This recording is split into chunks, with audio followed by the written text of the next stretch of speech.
Washita, and we are very sorry for what happened. And she had stayed in Saudi for many years. And she left with us to go and work in 2011. And she worked until 2014, because I remember she even came back for holiday and then she went back again. When she went again, she ran away from the sponsor. And from there, this is where the question comes, we have a disconnect. Because the moment you run away from your sponsor's house, we disconnect from each other. There's no way if you're going through tough time, I can be able to take care of you. There's no way if you have any medical issues, the sponsor will be able to take care of you. Immediately you become an illegal migrant. And that's why sometimes, fine, whether she was a runaway, she deserved to be taken care by the Kenyan embassy. That one I cannot be able to talk about it. But she would not have gotten to that level if she was at her sponsor's house. Because medical expenses are supposed to be taken by the sponsor. For instance, we have a contract. If somebody, death and life is a gift from God. And we cannot always guarantee that. Even me, I don't know whether I'm going to die in the country or when I leave. So some of us, they succumb on the other side. So, and the contract generally says the sponsor is the one who's supposed to repatriate the body. So people are not supposed to start doing harambe and changa in Middle East or in Saudi Arabia, because the sponsor is the one who's supposed to bring back the body within a stipulated time. So Rahab was an illegal migrant. So she was supposed to be taken care by the sponsor, to be brought back home by the sponsor if she died in the hands of the sponsor. We have had several cases, like me, you see, I have stayed in the business for 10 years. So I have had several cases whereby I will even have to bring people, not only from Saudi, even from Qatar, even from Dubai. And I always know, if I take people in Dubai, the company is the one who is supposed to repatriate the body back home and take care of the medical expenses. We have big companies. You will find us like people. I work with a mega company in Saudi. The mega company is the one who becomes the sponsor, not an individual. So immediately you land into their office, they're going to give you the phone, they're going to give you the medical card where you'll be using to go to the hospital, and they'll be generating your salary through in your account. So you'll not be getting from the sponsor, you'll be getting from the company. And the system has actually improved. So the issue of how did she end up going to go and start asking for help from the embassy? It's because she was an illegal migrant. Now you have been her agent. The moment you discover you had your employee, your customer suffering here, why did you come out actually? Because I did not have a power. You didn't have a power. I did have power. And I will tell you this. She left in 2011. Those are many years. So even though some of this company, I did not work with them. But if still she was in sponsor's house, I will still have power, and the sponsor will have power to negotiate, bring the body home, take the lady to the hospital. We have company, like if you ask me, the mega company I deal with, I usually send a representative from the company. You will be the one who will be in charge of Kenyan cases. Just in case there's somebody who is going through issues, call this number. Call them. Is a Kenyan who knows how to communicate in English and in Arabic. So if there's any disconnect between the employer and the employee, they come in between. I will not sit here and tell you that we don't have challenges. Yes, we have, because this is a housemaid job. You're going to work in somebody's house for 24 hours and for 2 years. So they'll still have some miscommunication and misunderstanding. So we always have the ways how we are going to sort this problem. But when you become a Kemboy, we are already disconnected. Even in Saudi, you are an illegal migrant. And that's why you see them, they're deported without the documentation. They don't have passport. They don't have anything they can be able to do. You don't have any power. Yes. So you're saying if anyone remains with her employer, that person is covered. Is completely, irregardless, is whatever. Yes. I have the power to call the sponsor and ask, why are you not doing the things you're supposed to do? I will go back to my contract. We agreed this and this and this. You're supposed to do them. So we will go back to the things that we agreed. The office will go back to where they started. we had a contract like this, we agreed on 2-3 things, and they will make sure they are going to bring their body back home or pay for their medical expenses. I've told you, I have gone through this with other cases. Not one, not two. And they are able to bring that without any full cry, without even people knowing whatever is happening. And the beauty with those Middle East countries, you will go there and you will get all the documentation. Where did the person succumb to? They succumbed to what? They keep the documentation of everything. Even before you leave the country, it has to really be approved. So it's something they are genuine and it really works. Especially the Saudi system with this, the Musanad. It is something which is working. It's something which is there. If you have anything, if you're going through tough time, go back to the office. They have accommodation. They're going to take care of you. We have some ladies, even right now I have ladies who refuse to work. They could not be able to come back because of the way we had some challenges here and there. They're still in the office. They are getting their daily means. They are doing. The system works. And it does very well. And as you say, my colleague has said, in Dubai, in Qatar, in Saudi, in Kuwait, in Bahrain, those are the really 5 countries that we really does very, very well. But of all the 5 countries, the safest one which their system works very well is Saudi Arabia. Contract here is the crux of the whole matter. This contract is what will make the Kenyan embassy, through the labor attaché, assist someone who is going through problems. If you run away from your employer and you go to the embassy without any documentation, you may not be assisted, because the first thing is, how do they prove you are a Kenyan? And most of the people who run away, they don't go with their passports. And hardly do they have their passports. Number 2, if you go there, your visa is tied to your employer. So when you run away, you're basically on your own. And that's why when somebody goes to when they run away and they go to the embassy for assistance, it becomes a very big challenge, because they are burdening the government of Kenya they are basically burdening the government of Kenya. Because the government of Kenya knows that once you are with your employer, this contract applies. They'll take care of your meals, they'll take care of your medical, they'll take care of your repatriation in case of things go wrong. And in the event that you probably you are still in your contract, as she said, and things go wrong, and the employer or the sponsor is not able to assist, then the government of Kenya will assist you without any problem, because you are not an illegal immigrant. You are actually you are legally in that country. So most of the Kenyans who go to Saudi and run away from the employers, they are illegal immigrants, and most of them are involved in different trades for various reasons.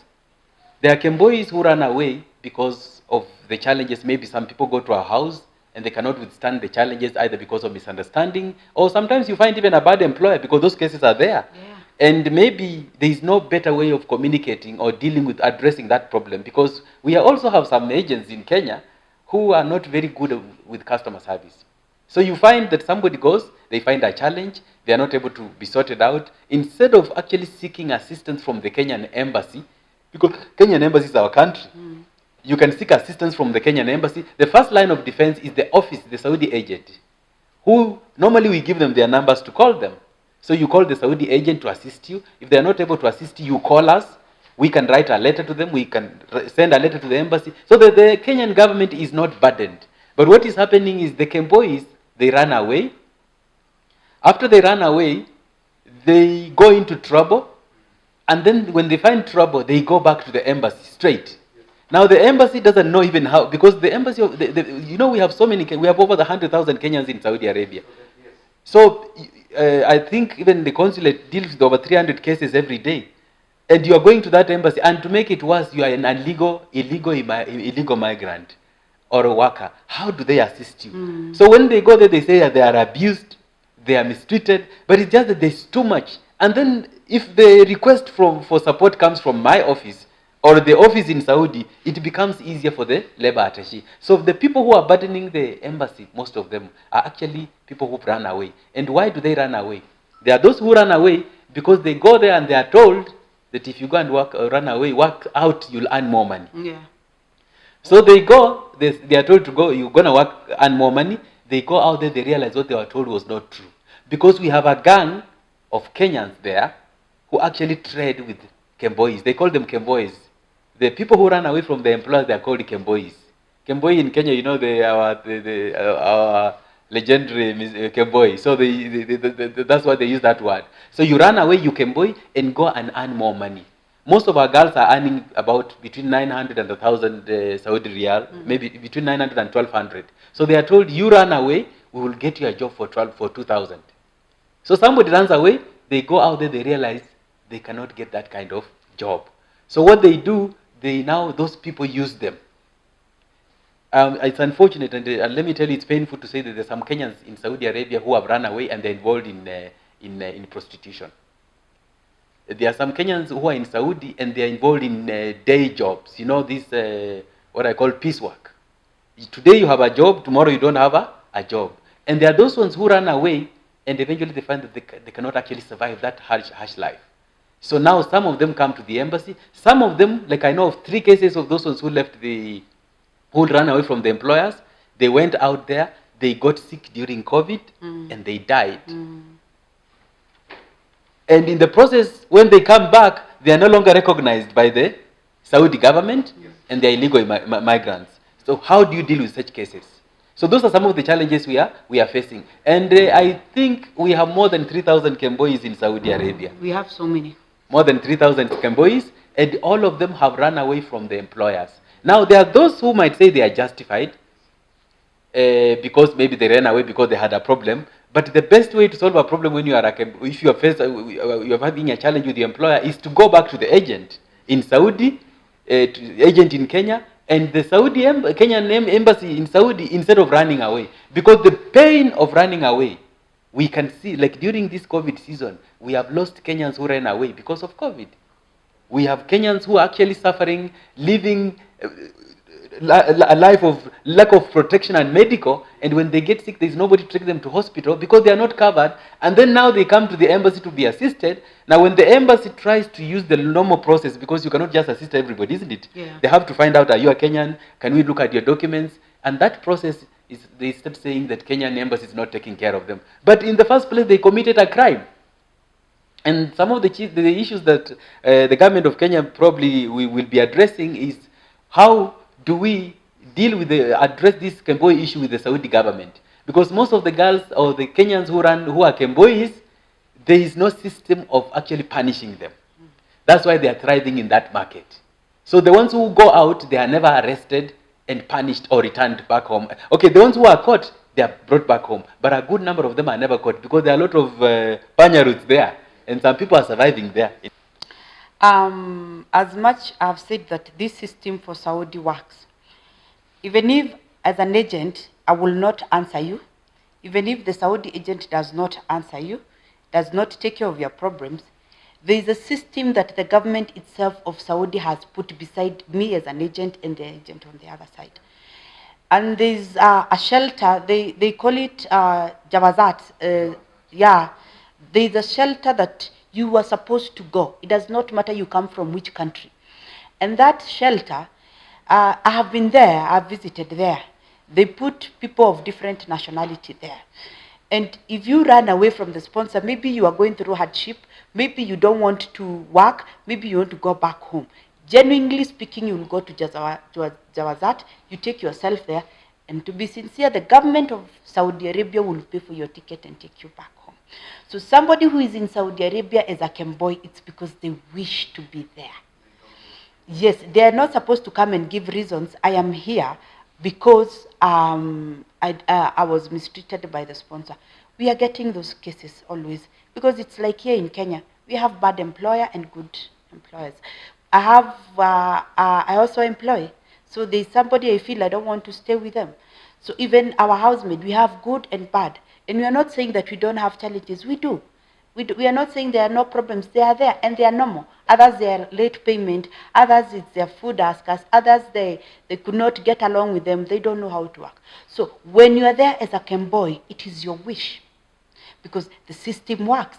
If the office did not take care of you, if me, I did not take care of you, go to the police station. They will take you to those Jawazat and they will accommodate you. you'll be given 3 meals to eat until the right time for you to travel. And most of the time, they will call the sponsor. Because when they get to the system, what are my name? Wangari Mudhuma. So they will get to the system. You came on which day? It is going to show in the system. So, and they will even call the sponsor. We have somebody here, can you bring their document? If the sponsor will not bring the document, they will go to the Kenyan embassy in Saudi Arabia, they get the travel document and take you back home. And one of the challenges we have is when the market opened last year, we had an avalanche of Kenyans traveling to Saudi, especially Saudi market. And what has happened is, by the time Kenyans are going to Saudi, the embassy does not know that they are arriving there. That is the biggest challenge we have. So one of the issues at hand are basically that need to be addressed are that by the time people are leaving Kenya, that the embassy should know who is there. And most of the time, like when I've engaged, the few times I've engaged with the labor attaché, he says, do you know, I get to know Kenyans when they bring problems to my office. Yeah. So he only, most of the time, he meets problems. He doesn't meet good things. Like somebody just coming to say, you know, we are around Kenyans and we are reporting ourselves here. No. He only gets reports of Kenyans who are suffering, and he never had the data. I remember there was a case even of Kenyans who traveled to Saudi.